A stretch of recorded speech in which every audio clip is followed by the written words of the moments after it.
exhausted. I'm so sorry how I ended the last vlog, guys. I was being put through the ringer, running around everywhere, and towards the end I was just like, what am I doing? So it's time for me to get breakfast and then go back up and see Paul.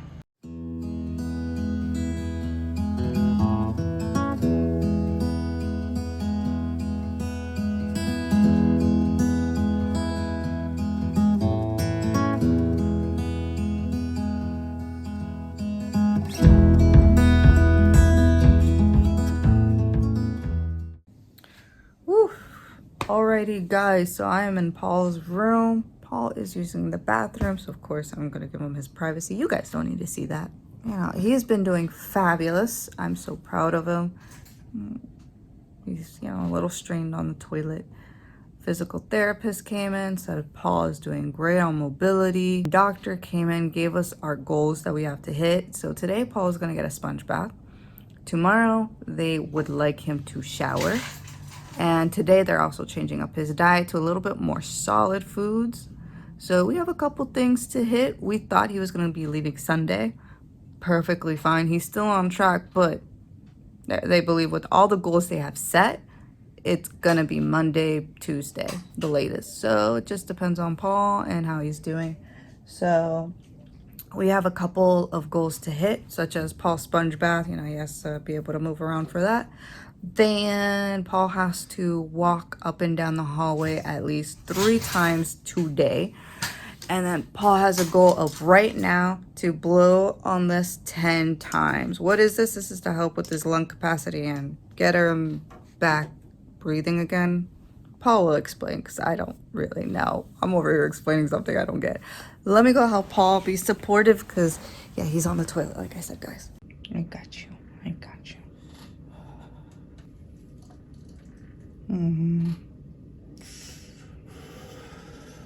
I know it's not easy. You're doing great. You got your own personal bathroom. You're so lucky. But didn't you said you missed the sensation of pooping? No. But you're doing great. This is what it is to be each other's caretakers. Right now, I don't feel the best.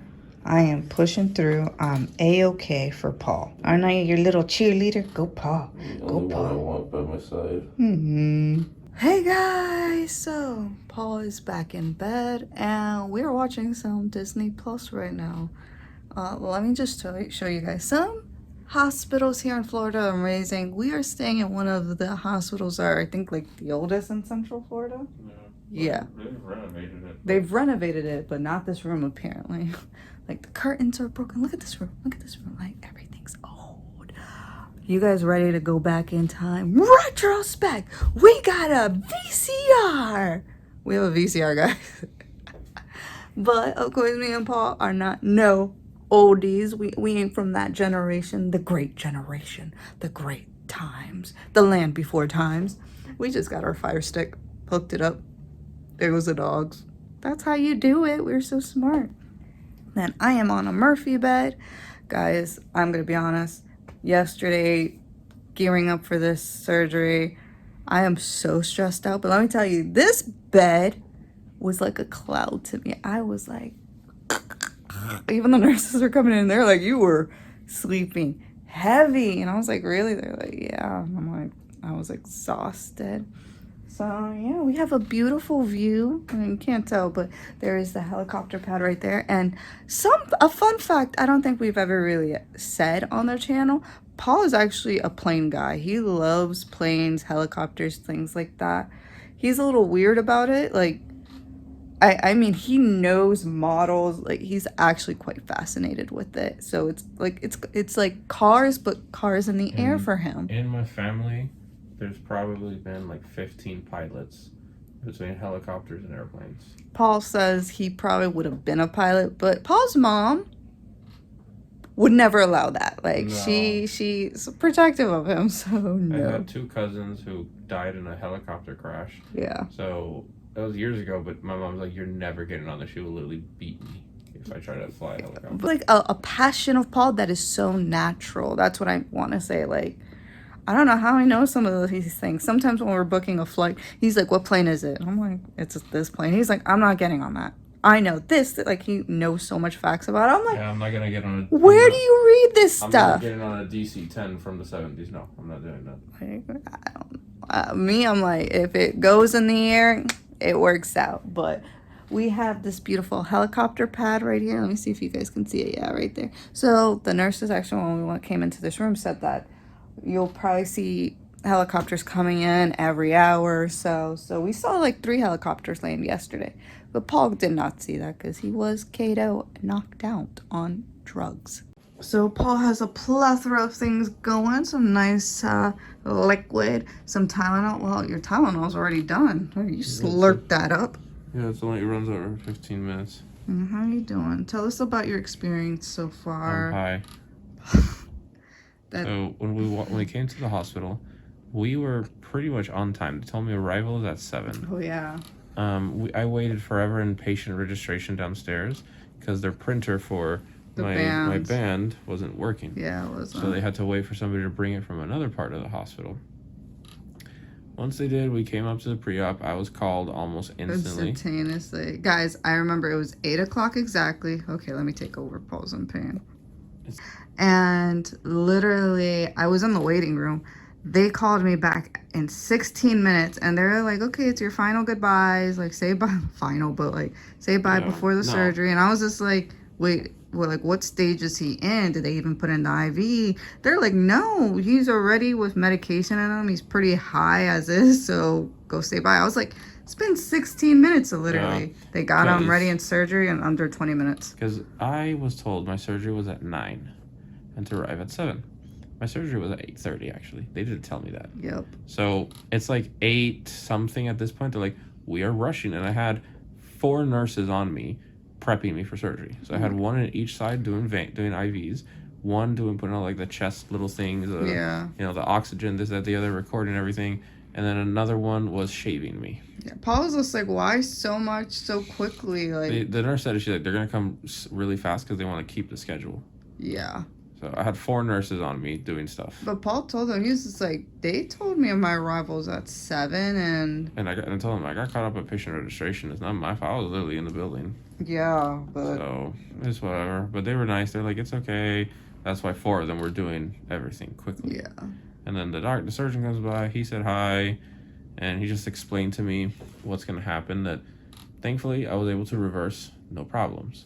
But he says if I go in surgically and I see the whole colon just be bad, he's like, I'm just going to remove it, bring down a piece of intestine right now, and connect that to your rectum. Yeah. But he did say that, you know, after the surgery, that wasn't the case. My colon was healthy enough to be reconnected. And yeah. So, you know, usually the doctors come by in the morning. It is like, what, 11 o'clock now? Yeah, 11:45. Like, doctors usually kind of stop coming by at 12. They do everything in the morning. So Paul had his physical therapist come.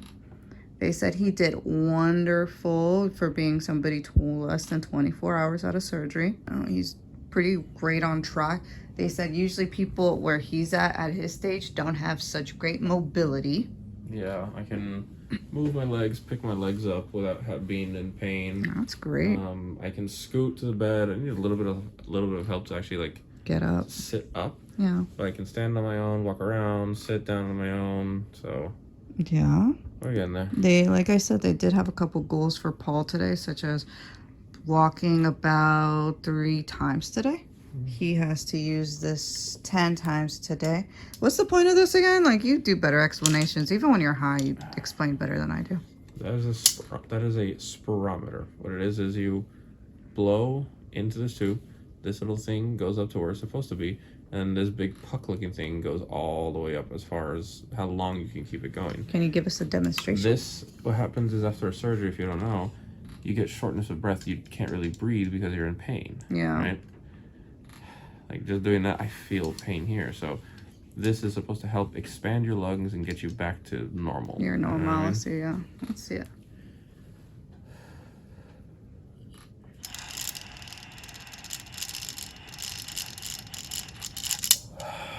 There you go. The nurse says... it's not blowing, it's sucking. So, yeah. The nurse says he wants him to do this 10 times every hour if he can. But he's been doing great on it. There's moments I wake up, he has it on his chest from doing the exercises, and he fell asleep while doing the exercises.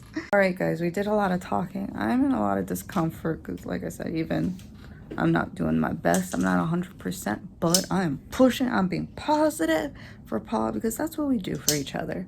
A lot of people think that it's one-sided, that Paul only takes care of me. No, no, no. As you guys have been seeing, it's for each other. I also take care of him. I don't know why people think I wouldn't.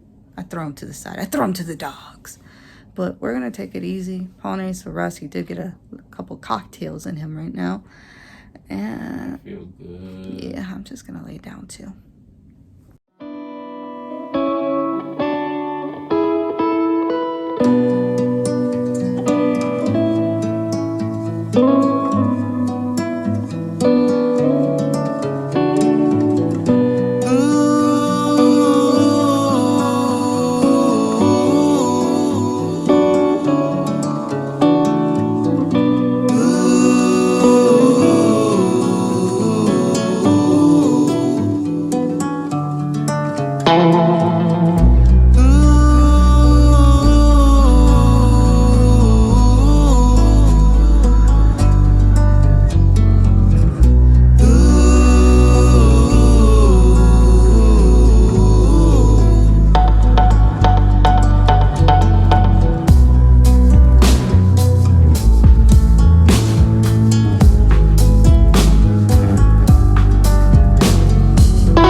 So I went downstairs real quick to see what I could get for lunch.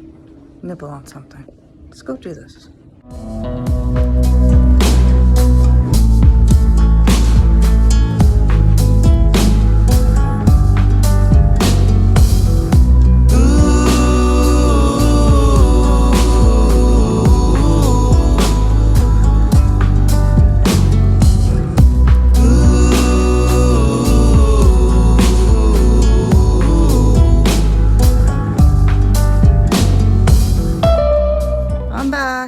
I got a delicious salad with ranch. Ooh la la. Paul's here, chill like a villain.